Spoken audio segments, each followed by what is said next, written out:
Hello नमस्कार friends, मेरे channel पर आप सबका बहुत बहुत स्वागत है। तो स्वास्थ्य संबंधी जानकारी प्रस्तुत कर रहा हूँ आज। और स्वास्थ्य संबंधी जानकारी के तहत प्रस्तुत है बारिश के ऋतु में ध्यान रखने योग्य बातें, ताकि हम बीमार न हो, बीमारी से बचे रहें और अपना दैनिक जीवन है वो आसानी से चला सकें। दैनिक दिनचर्या है, अपने काम काज में किसी तरह का व्यवधान न आए। तो इस बीच चैनल पे नए आए हैं तो प्लीज़ चैनल सब्सक्राइब कर दें और बेल आइकन ऑन कर दें, ताकि आने वाले और भी वीडियो आप तक पहुंचते रहेंगे। तो बारिश की ऋतु प्रारंभ हो गई है। जून लास्ट से ये शुरू होती है और सितंबर के प्रथम पखवाड़े तक बारिश चलती है। कभी कभी ये सितंबर अक्टूबर तक भी खिंच जाती है। तो इस दौरान हमें बारिश की ऋतु में जल जनित बीमारियां और मच्छर जनित बीमारियों का सामना करना पड़ता है। जल जनित दूषित जल से जो बीमारियां होती हैं, जो पानी गंदा होता है, दूषित होता है, और उसका यदि सेवन कर लिया जाए तो उससे बीमार हो जाते हैं। आजकल लोग अवेयर है, जागरूक हैं, इसलिए पानी तो बोतल वाला या आर वाला पीते हैं, इसलिए जल जनित बीमारियां कम ही हो पाती हैं। लेकिन इधर उधर सफ़र में जाते समय यदि कोई पानी ऐसा पी ले तो पानी से भी बीमारी हो जाती है।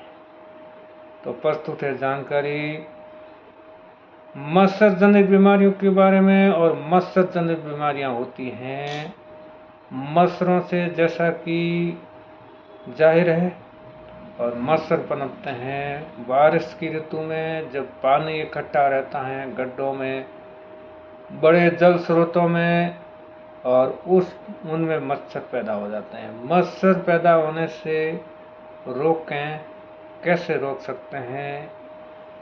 तो पहला उपाय तो है हमारे आसपास के घरों में पानी इकट्ठा न होने दें। आसपास के घरों में जो भी गड्ढे हैं, नालियां हैं, साफ सुथरी रखें। और पानी इकट्ठा हो रहा है उसमें लार्वारोधी, वो जो वाहनों का जला हुआ तेल होता है, वो जो सर्विस सेंटर होते हैं व्हीकलों के, वहाँ पर मिल जाता है। थोड़ा सा ला के सप्ताह में एक बार डाल दें तो वहाँ पर मच्छर नहीं पनप पाएंगे। फिर है कूलर और मटके, इनका पानी दो तीन दिन से चेंज करते रहें, क्योंकि इनमें भी मच्छर पनपते हैं। इतना होने के बाद और अपने घरेलू टांके हैं, छोटे छोटे हौदी वगैरह हैं, वो खुले नहीं होने चाहिए, उन पे ढक्कन होना चाहिए। टांके पे ढक्कन लगा है और यदि थोड़ा सा भी जगह बच जाती है तो उसमें मच्छर घुस जाते हैं।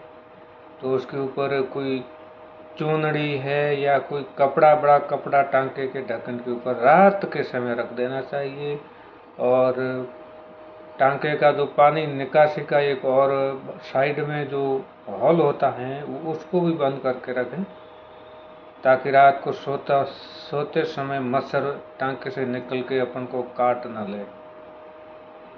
आसपास जो भी वनस्पति है, कूड़े करकट है, उनको भी काट लेना चाहिए।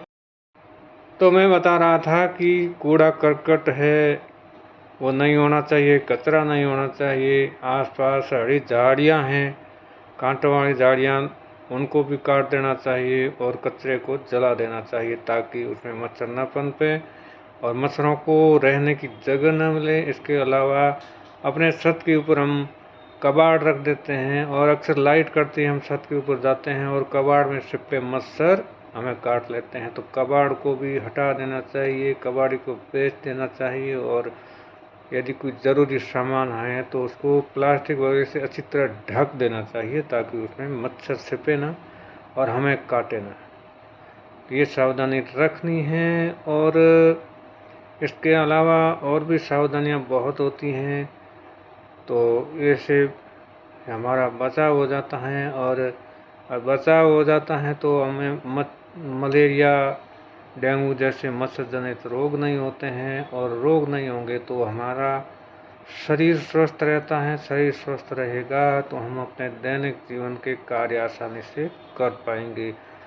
फिर भी यदि हम आसपास साफ सफाई रख लेते हैं अपने घर के आसपास, और जो पड़ोसी लोग हैं या दूर से, क्योंकि मच्छर तो दूर से उड़ के भी आ जाते हैं, तो भी मच्छर हमें काटेंगे तो भी बीमार हो सकते हैं। तो हमें है वो सावधानी रखनी चाहिए। मच्छर नज़र आए, महसूस हो कि मच्छर हैं, तो हमें इन वर्षा ऋतु के दौरान बड़े लंबी बाहों के जो शर्ट पहनने चाहिए, कमीज पहनने चाहिए, खुले में नहीं सोना चाहिए।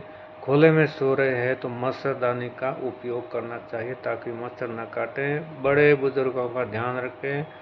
छोटे बच्चे अक्सर है वो ओढ़ते नहीं हैं कपड़ा और मच्छर काट लेते हैं, उनको भी मच्छरदानी में सोने के लिए कहें ताकि उनको मच्छर ना काटे और बीमार ना हो। और घर का कोई भी सदस्य बीमार हो जाता है तो सब लोग उनकी सेवा में लग जाते हैं, इलाज में सब लग जाते हैं उनके लिए, जो भी काम करना होता है वो, और उन बाकी लोगों का काम भी प्रभावित होता है और जो बीमार होता है उनका भी प्रभावित होता है। इसलिए हमें सावधानी रखनी चाहिए ताकि बीमार न हो। और फिर भी हो जाए मच्छर काटने के साथ हफ्ते 10 दिन, 7 दिन, 5 दिन के अंदर बुखार आ जाता है, और हमें कोई जुकाम वगैरह ऐसा नहीं लग रहा है, एक दिन छोड़ बुखार आ रहा है या जॉइंट पेन है, लगातार भी बुखार रहता है, तो तुरंत इसकी तो जांच करानी चाहिए ताकि पता लगे कि कहीं मलेरिया डेंगू तो न हो। और यदि मलेरिया डेंगू पाया जाए तो चिकित्सक, डॉक्टर जो भी कहे उसके अनुसार दवाई और इलाज लेते रहें और बराबर लेते रहें, तभी ठीक हो पाएंगे। कभी भी इलाज है बीच में ना छोड़ें और डॉक्टर्स के बताए अनुसार ही चलें। तो इस वीडियो पे नए आए हैं तो आप सबका अनुरोध है कि बेल बटन ऑन कर दें, और ताकि आने वाली वीडियो आप तक इस प्रकार पहुंचते रहेंगे। पूरा वीडियो देखने के लिए बहुत बहुत धन्यवाद। Bye bye.